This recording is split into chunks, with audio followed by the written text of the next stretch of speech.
Yeah, and Kelly's mentioning it too. This is one of the closest European grand finals we've seen, so it really is anyone's game in the top 10. And of course, right, when we have such, volatile standings, some of these early game engagements become incredibly important. Wakey going down. He's not been the best today, right? We spoke about him last game. He's had his troubles and gonna have to reset for the next. 6 goes down as well. That's tough. That is tough. Power Mythic.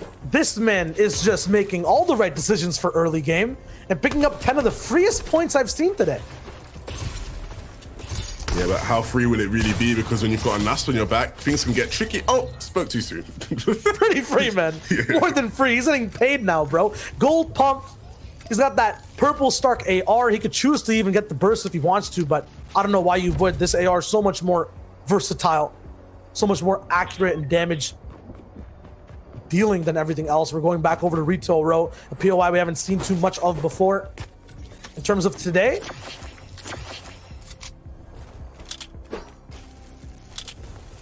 where's the wisdom there? Obviously, these players need a lot of wisdom because when you have 3 players within like 4 boxes of each other, it doesn't end well for somebody. This guy do picking up 1 on Gooden, but ultimately being taken out there by Cried, and Cried swooping in there perfectly. Perfect timing, and that's going to be a great way for him to kick off his game over towards retail row. Obviously, the zones haven't been necessarily in his favor so far today, but this one seeming to be towards that area of the map. Yeah, and of course, it does get a bit difficult, right? It does start to weigh in your mind that you may need to pick up the pace. He's not been terrible, but like you said, not able to just edge it, right? And so these last couple of games are going to be very crucial for him. it seems like Naku's the perfect example of the game playing you rather than you playing the game. Like maybe the zones are in his favor and that's why he's making top 10. I'm curious to see if he gets into a position where he actually has to make a decision and get out, if he actually will, or if he gets in trouble. Right now, Castry can hear him farm. I feel like Naku might be surprised here. Oh God. This is just a formula for failure. Yeah, Castery. That's not a chest. Yeah. Wait a minute. That is not a chest indeed. It's big old Castery. Love to see it. Up the Castery. UK on top. Sure the Spaniards will love that one, weren't they? I dropped though. Tuning into him, we were wondering how he was doing, where on the map he would be. And he's found himself in a bit of an engagement, which is typical of him from what we've seen today, right? Always seems to be in some sort of fight. And it's always Moostor who's here somewhat in boxes that have like 50 other people trying to get in and trying to get up. That's why he tries to move fast and get into iDrop's box over and over again. In trouble now. Lechi's the one third party on the back end. iDrop got completely turned on with the pump shot. Denied. And now Lechi tries to go in for the fight. Moostor is going to be very low. No chance to pop any shields. Lechi's getting the control of walls. No pyramid in the box just yet. He lets Moostor pump first and then ask questions later. But no questions to be asked because he is gone. Yeah, we talked about how Lechi was going to have to bounce back after falling last game to Andretta. This is a perfect way to do so, right? Comes in.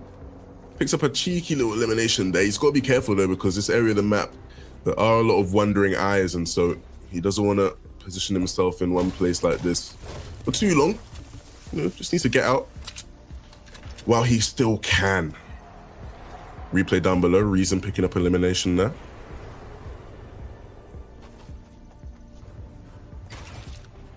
That's the story of mid-game. We are actually frozen in time now. 75 players. I think everyone's doing exactly what Lanufi is doing. So let's look at a replay. One of those cars that were driving on the center of the map, flecking on your bottom left of the screen, is waiting for shots on. Is that Snazy? Please don't tell me that's Snazy. Maybe that's Nate. I believe that is Azek. Azek, okay. Yeah, Azek was he was on a bit of a joyride per se. Yeah. And Fleck had put it to an end.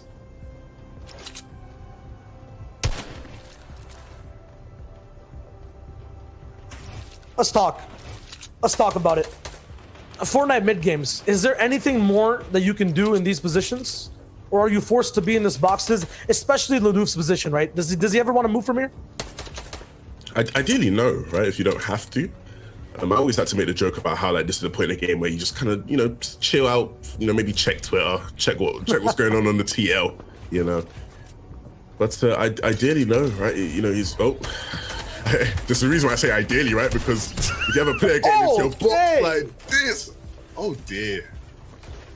Caxpa, this is the second time now in a row in back-to-back games where I've just seen you be absolutely manhandled.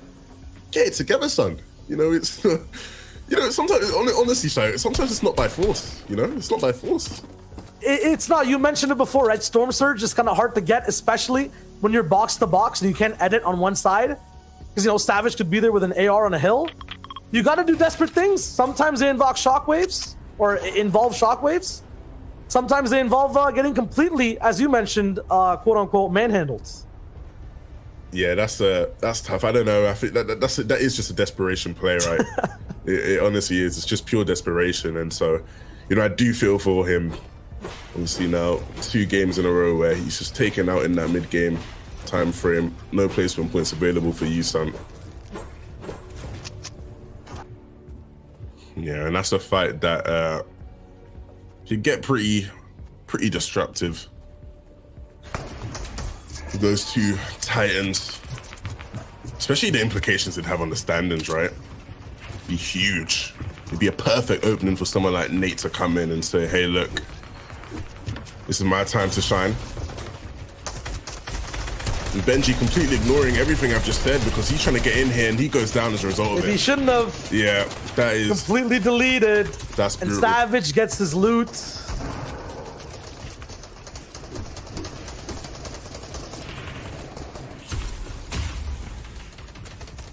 Absolutely brutal there. You've got to wonder now if that is the defining moment for Benji in his path to power and his path to success in today's tournament. Sitting in 5th place, it was looking so great for him, but going down in game 4 in such fashion, you know, it's not the be or end all, but it definitely might be something we talk about towards the end. And so if you're rooting for Benji versus Savage, although it wasn't a direct engagement, I think we can definitely say Savage came out on top of that one. Savage been on top of that one, honestly, the entire time this tournament. Always ahead, now in 1st, still alive. Dezinho is also looking to be towards that spot. He was 1st at one point, but then went down early in 2 games before this one. Now picks up a free elimination to try and climb back, but once again, 50 points behind Savage, the person in 1st. Nate, just 10 though. Now almost 15.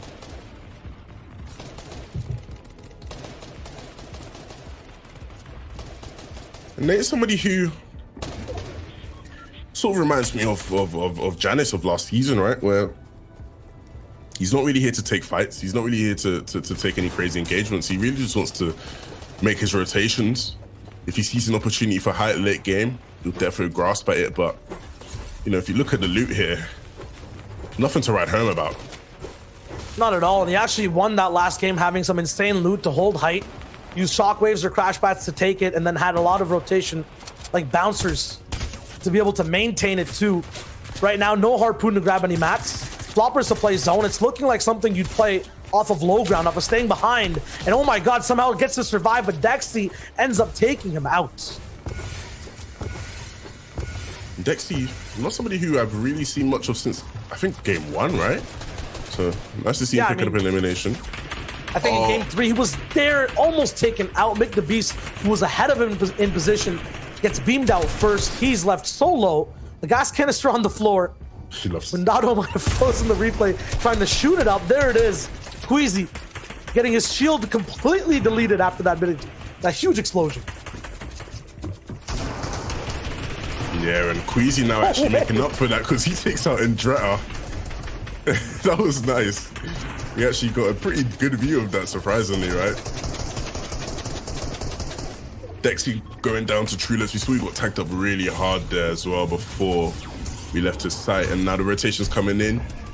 You see Mindado looking to recycle some of these crash pads.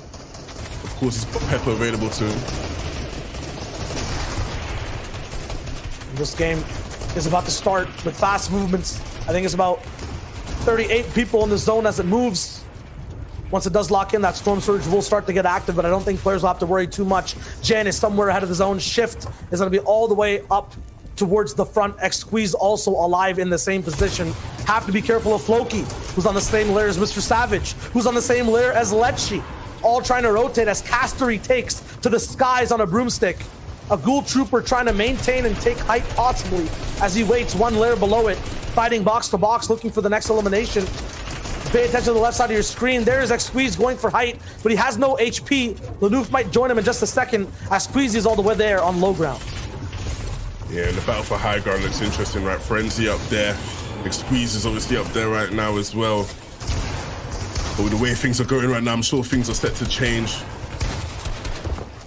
Castery getting himself into a bit of a sticky situation. You see so many players around him, and this is where it gets difficult, right? You want to stay alive in these zones. So many players beginning to fall. Holding on to your life is going to be incredibly important at this stage. Very, very important as the entire dynamic of layers change. Low ground falls down slightly even lower. Savage left at low HP as well. Castery beside him with a big pump taking him out.